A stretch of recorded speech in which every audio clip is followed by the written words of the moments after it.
year is they started talking about the draft and the Raiders and the fact that they're, jostling for the first overall pick and who's going to end up getting them. Will it be them? Will it be the Giants? But I'm starting to wonder, seeing Travis Hunter as the number one pick in a lot of mock drafts, but if you're the Raiders, if you're the Giants, don't you kind of have to draft Shedeur Sanders? Yeah, you need yeah, you do. You have to have somebody to throw it if, in fact, you have Travis Hunter, who's going to, whatever he's going to do in the NFL, which I think will be a little bit of both. If you think that Shedeur Sanders is going to be an efficient to prolific quarterback in the NFL and you have one of the top 3 to 4 picks, you have to take him. And honestly, watching him, he's not a dual threat. Like, he can run if he needs to, but he's not a runner. He's not a runner. But he is among the absolute, if not the best, in terms of avoiding a rush and in terms of avoiding a sack and keeping plays alive. And look no further than the Baylor game. He didn't avoid many sacks early in the year, but he got better because the offensive line. I know what you're talking about. But he is elusive. Yeah, he is, absolutely. Especially given the hand that he was dealt. So I was just sitting there watching that last night, and there's all these mock drafts I keep seeing of Travis Hunter at number 1, and I'm sitting there listening to them talk, and I'm just thinking, I think Shedeur's going to be the damn number 1 overall pick because the Raiders can get better with Travis Hunter, but you desperately need a quarterback. Like, desperately you need a quarterback there. And same thing with the Giants. Like, Travis Hunter can make you better, but I think you desperately is he rated higher than Cam Ward? Shedeur? Yeah. Well, yeah, that's obvious you're asking about Shedeur. I don't know across the board. I don't think there's a one go-to spot, so I don't know about that. I'm going to look up what Dane Brugler has said. Yeah, I don't know. I mean, I'm sure if you look at 10 of them that 8 of them might be the same, and there might be a couple of outliers, so I wouldn't be surprised, but the quarterback class, as it stands right now, I mean, you're looking at Shedeur Sanders, you're looking at Cam Ward, and those are pretty much your surefire bets. And those could very well be number 1 and number 2, although Travis Hunter could slide in there at either one of those spots as well. But then after that, guys, are you sold on Carson Beck? No. As the NFL star quarterback? No. How about this? How about this drop-off? Because we don't know Quinn Ewers' decision yet, right? But they flashed up there the graphics last night, and they're starting to talk about this quarterback position. They're talking about how much, Desmond Ritter's out there playing for the Raiders, and he was doing some fine stuff, but he's clearly not the guy. But they start talking about Shedeur, and they start talking about Cam, and then they throw up the graphic. And after Shedeur Sanders and Cam Ward, you get to Carson Beck, and you know who it goes to? Quinn Ewers. No, because he's not official yet. Oh, okay. Well, I guess, you know what? That's fine because the other guys. But Jalen Milroe. Really? Which, if you were to think about that a year ago, right? When he first started, taking over the reins a couple years ago, and mostly last year, of the reins at quarterback of Alabama, would you have ever, especially early on in your right mind, thought, that's a first-round NFL quarterback talent right there? Yeah, no, I wouldn't. I don't know what – I don't want to get stuck in that thing where he's a great athlete. But right. At times he really can wing it, but I don't know. But that's the quarterback class, basically. Mock draft by Dane Brugler, who we have great respect for, doesn't mean he's always right.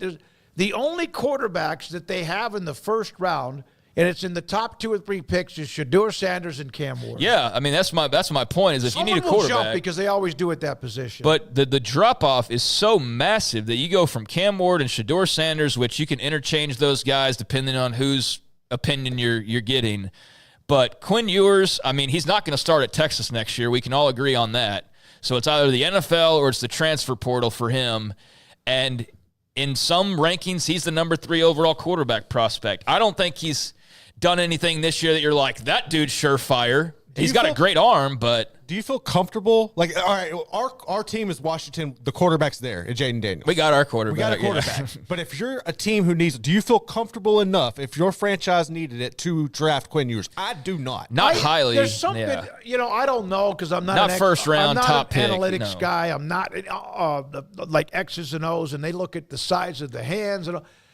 There are times that Quinn Ewers can throw the prettiest damn pass you could ever see. Oh yeah. His touch and I'm talking about even deep outs, etc.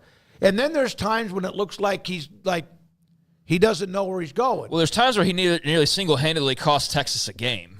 He almost with did a poor against decision. even against A&M. Right. Yeah. I mean, he did that multiple times this year where they were just fortunate enough that their defense was so good, or, they made a play somewhere else, or that how many times this year, it was at least twice, right, where he's like basically got benched or was close to getting benched, and then all of a sudden like that spark lit, and he's like, oh no, I'm going to go out there and make some plays at the end of the game, and he would.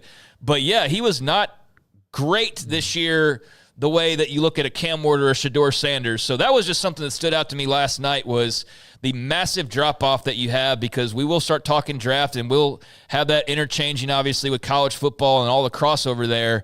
But it's Cam Ward and Shedeur Sanders, and then maybe nobody else in the first round. So I think if you're the Raiders or the Giants at the top of the draft, like, unless you were like, hey, let's get Travis Hunter and then we're going to go get Quinn Ewers or Carson Beck in the second round, you almost have to go the quarterback route. So that'll just be an interesting discussion over these next few months. But there's a very real path to where Cam Ward or Shedeur Sanders are like the number one overall pick, and it's not Travis Hunter, although we'll see how that goes. The kid from LSU, the offensive lineman's a top 5 name. But as far as those three, you could pick them in any particular order. Yeah, and I don't think Quinn Ewers turning pro changes that at all. I don't think Jalen Milroe turning pro changes at all. But how crazy is that Jalen Milroe is a top 5 NFL draft quarterback prospect, just given where he was kind of viewed a couple of years ago when he first started taking over the reins. Did you guys see how big Cam Ward used to be when he was in high school? Unless he had a flak jacket on, he's a big dude when he came in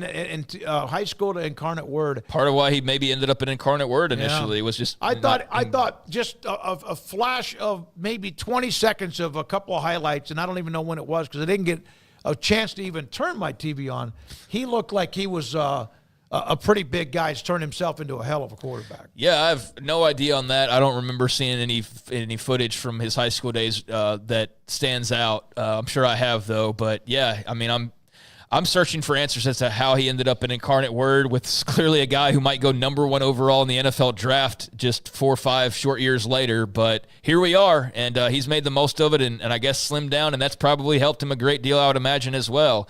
But, yeah, that was some NFL draft for you. It's going to be very interesting to see how that shakes out, but definitely going to have some, for those Big 12 members of the audience, definitely going to have some Big 12 flavor there at the top with 2 Colorado Buffaloes definitely having a say in who the top picks are going to be.